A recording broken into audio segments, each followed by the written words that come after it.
Welcome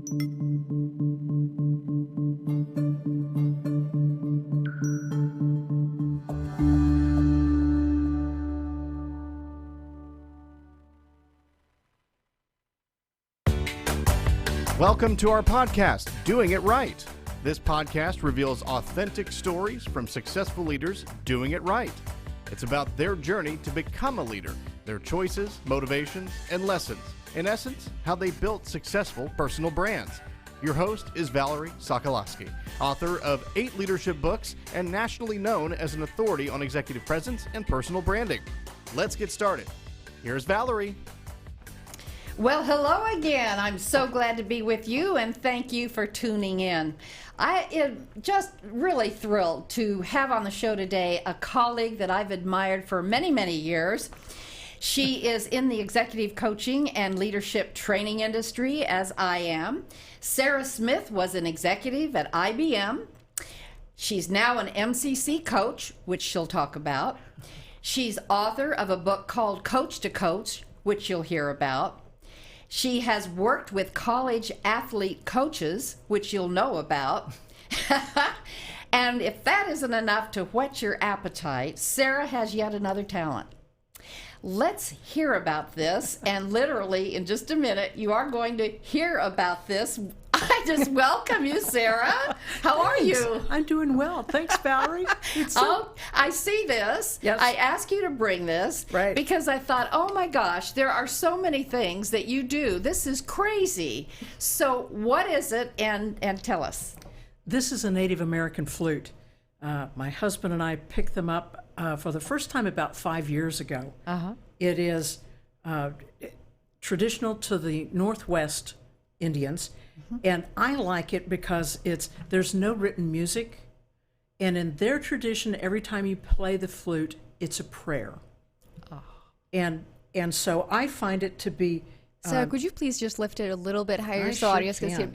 Perfect. Thank you very much. Isn't that gorgeous? And you play this as well as percussion instruments in the Fort Worth City Band. Okay. I do. All right. Tell us more. I like the Native American flute for a couple of reasons. It's very, very easy. And so I've introduced it to colleagues and to children as a way to separate yourself from the stress of life a bit, because it's a no-fail kind of instrument. Just to play it, and that relieves stress. Just to play it. I'm going to go get one. That's there are you can go on YouTube and learn how to play one. This one I dearly love because it is a piece of art as well as a musical instrument. Oh, let's hear you. Let's hear you.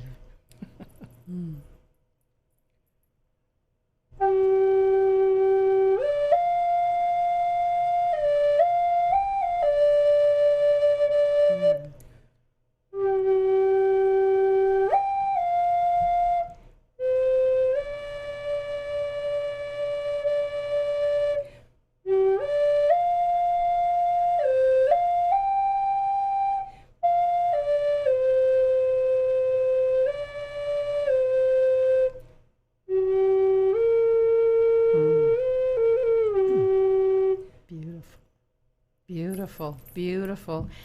And hold the holder up because you also made that. That's beautiful. Sara, learned a little bit about leatherworking. Really enjoy that because there aren't patterns. You just make stuff. You are just a make stuff kind of woman. And did I mention that you have 2 degrees in theater? In theater. You know, it strikes me with playing in the band. I know you love to get in the RV with your husband and travel all over the country. How do those things fall into place with your real work in terms of your coaching? Is there a spillover in some way? Absolutely. In fact, I used to do it just because it felt good.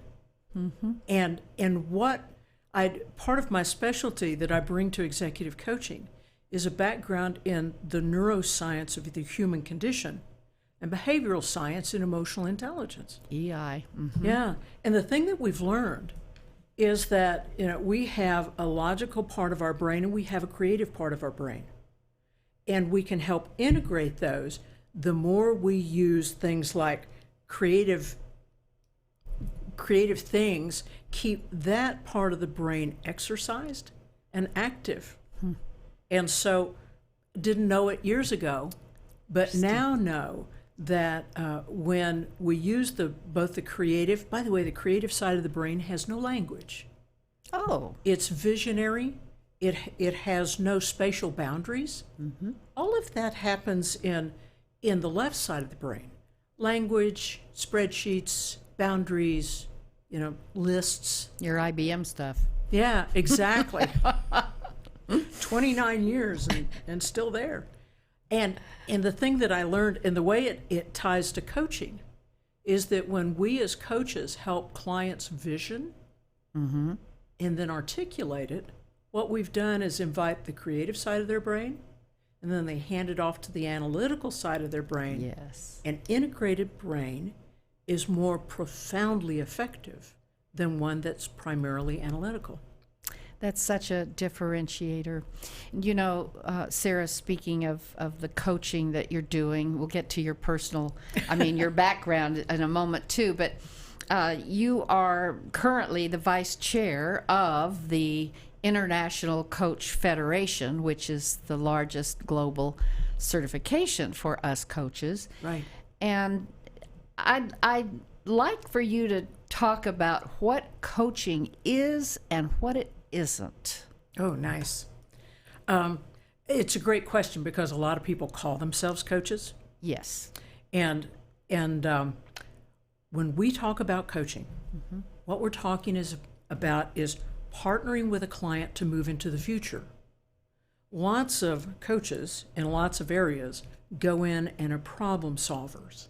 And we talked about the creative side of the brain and integration. Problem solving lives in the analytical part of the brain. Visioning the future lives in the creative side of the brain. So as we credential coaches, we teach them how, and we credential them in being in that visioning, future creating. Yes. That's the value of a coach. And to help clients really know themselves, get out of their heads into their hearts. Yes. Which is not what certainly Western culture invites us to do. And the credentials, you mentioned that because I'll speak for myself. You are the master coach. You have the MCC title. I'm almost there. I'm the PCC title. Right. What difference does it make to people? Yeah, a PCC coach, a professional certified coach, is one that has reached a high level of proficiency. Thank you. And not everybody's there. And so before I forget, here's the thing: if you hire a coach at all, hire an ICF credentialed coach, because if you do, you get someone who has been tested on the meaning of coaching, yes, on ethics, and they've been given an exam, a performance exam, to say yes, they have the proficiency to be a professional coach. It is a bar of excellence that we've set, and it takes work to get there. It is not easy. I had been coaching for years before there was an industry.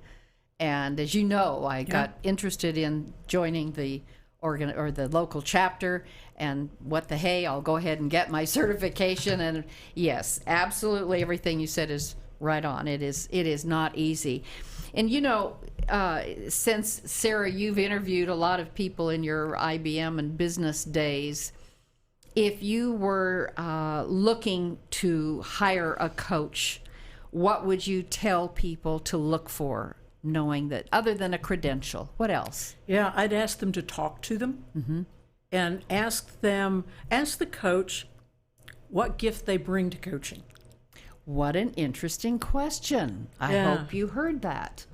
Yeah, because when I ask that question of myself when I'm interviewing with clients, because the whole idea is the client's got to figure out if there's chemistry, if it feels like the coach will work well with them. A coach should challenge as well. You don't hire a coach for them to be your best friend. You want them to champion you, but you also want them to challenge you. To the way we used to say it is speak truth to power. Speak truth to power. Yeah, the thing that I hear what you're saying is that the same problem keeps coming up. What's up with that? What's up with that? Yeah. And the approach that we take that you share all the time is assume that the client is those three things. Yeah, creative, resourceful, and whole. Now, what does that really mean? When a coach, someone that is being coached, how do you know that your coach is doing those things? If they're not trying to fix you. There you go. Because if I'm whole, I don't need fixing. But they want to be fixed sometimes, Sarah. And as a coach, we talk about that too. Yes. That the journey to correcting or shifting or changing is the client's journey. The coach is there to complement, to champion, to challenge, but the real change, the real work is on the part of the client. You know, I think that's such an important distinction that is not easy to do when you're coaching. I'll speak for myself. Amen. To remember that the client has the answers. Our job is to help them. Not that, and I will say this, not that we only ask open-ended questions. I had a client in one of the big four say, "Are you going to be one of those coaches that just asks me questions all the time?" No, you're not going to be just doing that. But really, from a coach's perspective, what I think you're saying is we have to let go and really know how, and there's the skill and the gifts, how to allow the client to open up their awareness with the tools and the skills that we've learned. Yeah, and one thing you're speaking to is the evolution of coaching. Yes. You know, we have watched it evolve, and from the International Coach Federation, we've worked to direct the evolution so that it's not, I'm here to fix your problem, but rather, I'm here to partner with you. Notice the distinction there. A lot of helping professions are there to help a client or a patient fix something. A coach is there to partner, to be with them where they are right now, and to help them move to the future they want to create. So what's the trends now in coaching? Yes, it is a burgeoning industry. We know that. Are there any trends that you know from the inside? I do. Tell us. Woo-hoo. The trends are that companies more and more, it was the Fortune 100, and it's moving through industries, through organizations. It's becoming known that coaching and coach-like cultures create higher levels of productivity. And do you know what percentage now of, let's say, I don't know, the Fortune 500 companies or 100 companies, do you know what percentage of organizations are moving that? Based on the research that we've done, those percentages are 18% at the high end and less. And what we're seeing with the research that we do is that there is a compelling reason to use coaching.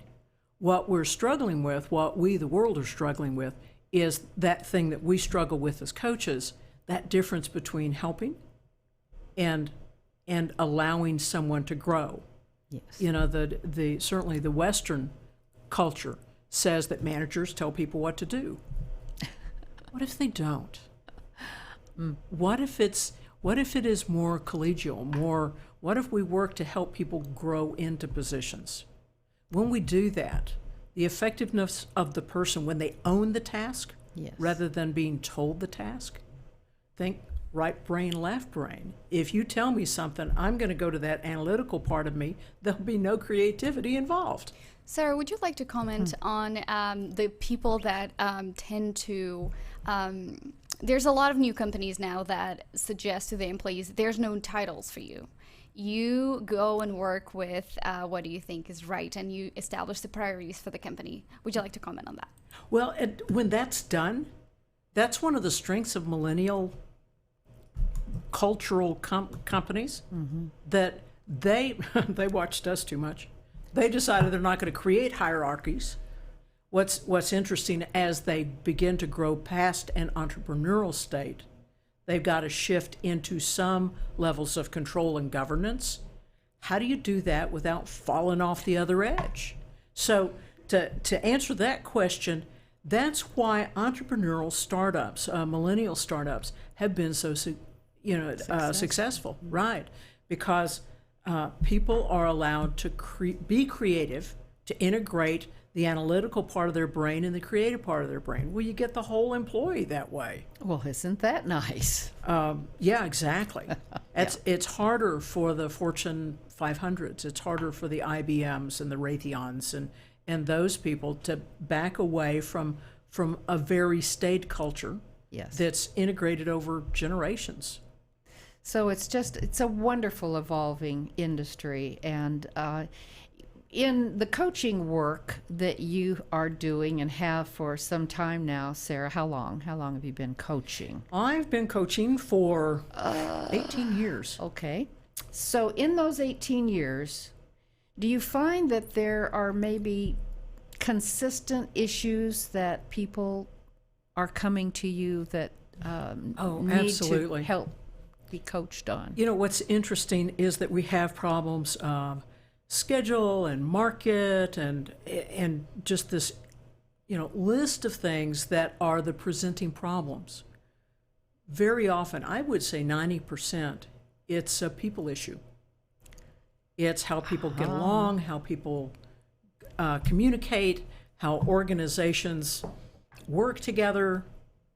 So it's often the behavioral and social aspect of it that it's very rarely that the science isn't working. You know what's so fascinating and good from my standpoint in knowing that, Sara, is that all these years, I've said this on the air before, all these years I have said from the beginning, my tagline is, we focus on people skills. And today there's actually research, just like you say, absolutely, that leaders have to learn the soft skills. I've always hated that word, the soft skills, because they bring the hard dollars, I like to say. You've got to be relational. You have to handle absolutely 90. So I love that statistic. I'm going to quote that. I'm going to send you a link to a study that the ICF, International Coach Federation, partnered with HCI, Human Capital Institute. Yes. And the study was released last September, and it gives the numbers. Great. And the behavioral differences. Love and it. It's very clear that relationships make more effective business. And when you send that link, I will send it to any listener who reminds me to do so. You can just go to Valerie@ValerieandCompany.com. That's my email. I will forward the same one. So thank you for that. I've been teaching that information to coaches. I'll be in Canada next week, teaching coaches what that report is and how to present it to clients. Excellent. Research is always good. Absolutely. Always good. All right, so let's go back to Sara. When Sara was 20 years old, what was Sara saying that to herself that she was going to do, and what happened? Oh, I was going to set the theater world on fire. 2 degrees. How did this happen? Well, I love theater. I was introduced to it in high school, and I was on stage some. In fact, I was in a movie. You were? Oh, yeah. Do we know it? The Legend of Boggy Creek. Okay. Is it out there? Can we go find you? It is. I won't comment on the quality of the movie. But it is searchable. Okay. And it was filmed in East Texas. And I was in college, and I was one of the screamers. Oh, fun. Yes, I just found it. I'm gonna put it in the comment section. Good. Release date 1972. It lives. Oh, Yes. Anna, you're great. Look at her. Yeah. She's great. My producer. It lives. In fact, you remember the show that was on late night years ago, Science Pop-Up? No, I was too young. Sarah. Someone did that. The Legend of Bygone Creek. I had an employee who sent me a note in the middle of the night going, guess what I just saw? Okay, so you liked theater? I like theater, and I actually enjoyed being behind the scenes more. Okay. My master's thesis was in directing. I put myself through school being a theater tech. I did lighting and sound and sets, and ran That's hard. Yeah, and ran shows from behind. And so we were laughing earlier about the illusion of reality. Yes. I'm all about two-dimensional. And it was a lot of fun, and I came out of my master's work doing running a theatrical production company and realized there was no money in it. Oh. And my mother, who taught typing at a high school, said the guys who fix my typewriters have better jobs than you do. Oh, ouch. And she was right. So I went and interviewed at IBM and got on the wrong floor. On the wrong floor? Yeah, it's, the list was in alphabetical order. Oh. Data processing came before office products. I And see. I went to the 5th floor instead of the whatever the other You were floor was. supposed to? And applied. I mean, I was a theater major who knew there was 5 divisions in IBM. So I got on the wrong floor. Isn't that interesting? They were hiring people with not just fine arts, but visual arts and that sort of thing, because IBM believed that pattern recognition and the ability to think outside the lines was an important skill for people in data processing back in the day when we called it data processing. That was 1977. How fascinating you were on that floor. Right place Yeah. at the right time. Yeah. And they said, do you want to take an aptitude test? And having then realized I was on the wrong floor, I said, well, sure. No pressure. Why not? And you were at IBM for how long? Nearly just 2 months shy of 30 years. 30 years. Yeah. What are you most proud of?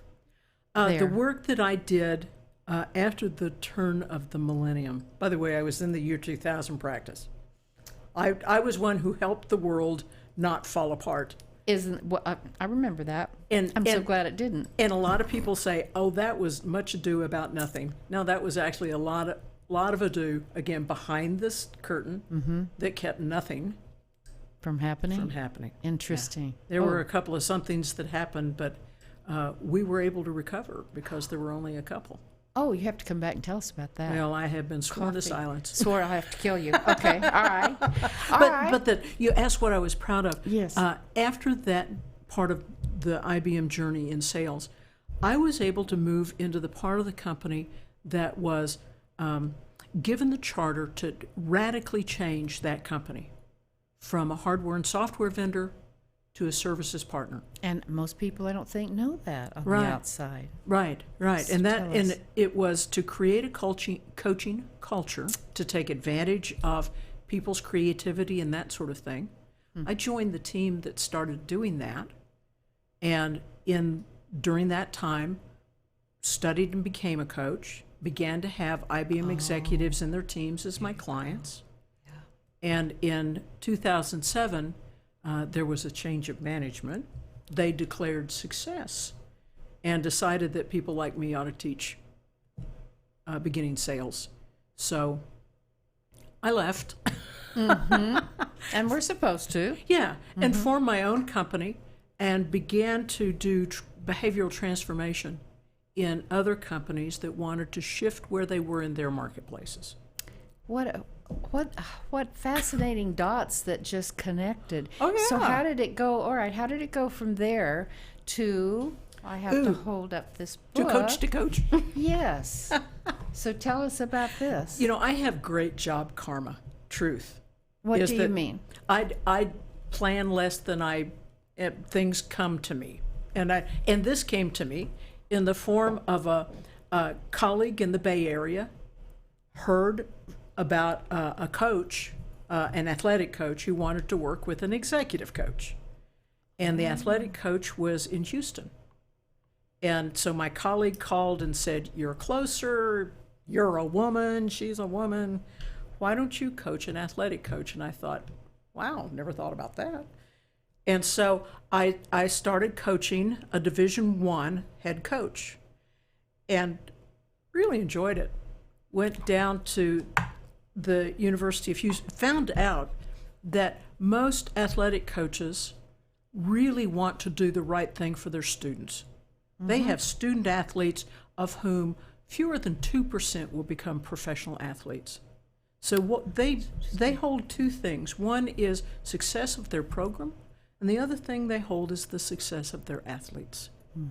And the heritage of athletic coaching is command and control, and very often bullying.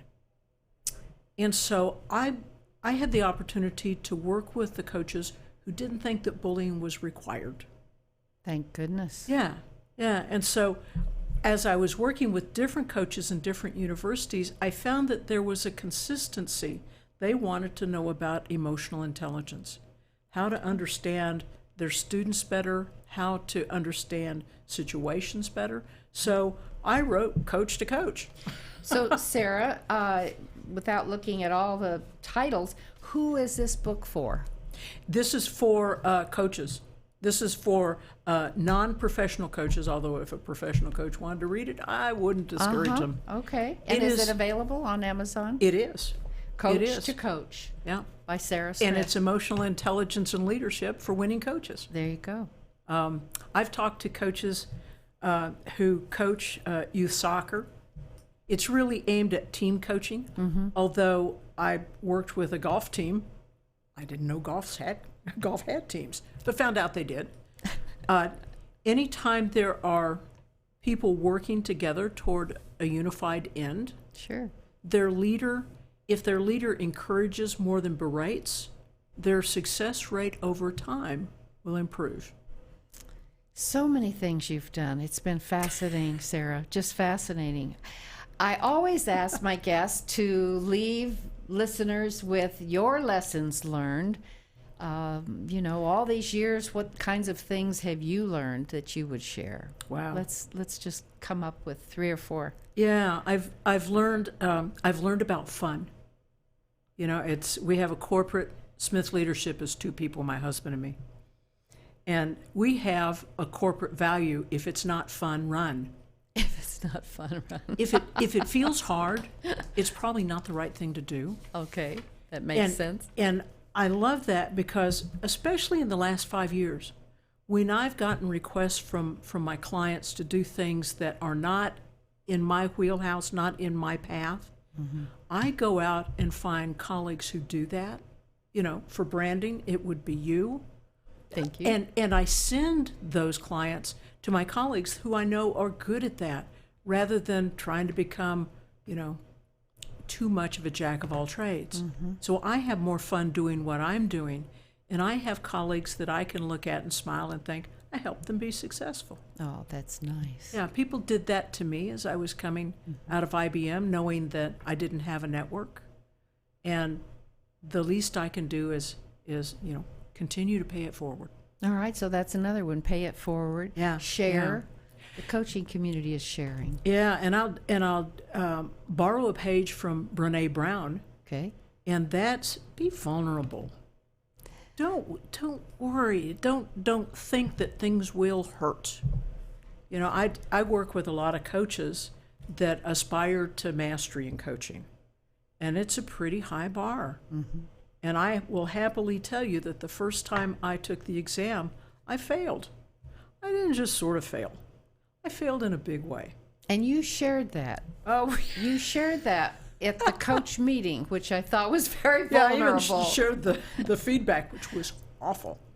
And because what I learned, it doesn't diminish me Good for you. to tell you that I went down in flames because of assumptions that I made, because I didn't value it enough. Because the journey was, I had to figure out why I failed. After I figured they were all, I went through the stages of grief where I thought they were all idiots. and then The assessors. That's right. Then I found out, was not supposed to, but found out through a back door that the assessor that wrote the very uncomplimentary comments graduated from the same school I did. So it was really hard for me to say, well, they don't know anything about coaching. Apparently she did, since we had the same credentials from the same school. What I had to do at that point was to look at myself, to listen to those recordings. Emotional intelligence again. Yeah. Mirror. Not easy. No. And what I learned was that there's a difference between 10 years experience and 1 year's experience 10 times. Oh. I was the same coach I was having come out of school. I see. Where other coaches continued to hone their skills, continued to listen to their coaching, continued to work toward mastery. I thought if I just coached a lot, I'd be a master. It is not that way. And if I can help someone else realize that without going through what I went through, then that's a gift I've offered. So, And you do give so much, Sarah. Thank you. Thanks. Yeah. So be vulnerable. I mean, you don't, as I tell some of my clients when they've been vulnerable to their organizations, did anyone die? Yes. And if the answer is no, then so what was the gift of it? That's a big one that I think we can all learn because we all fail. Or, like I said earlier, it's really hard to be perfect. It's been just, I've loved this. I've learned so much about you. I've learned more about the music, and my goodness. So if anyone wants to know more about Sara and her wonderful areas of expertise, you can visit her at slweb.net. slweb.net. Right. Sara, thank you. And thank you for listening today. I am so glad that you tuned in and heard all of this wonderfulness. And stay tuned next time to learn more.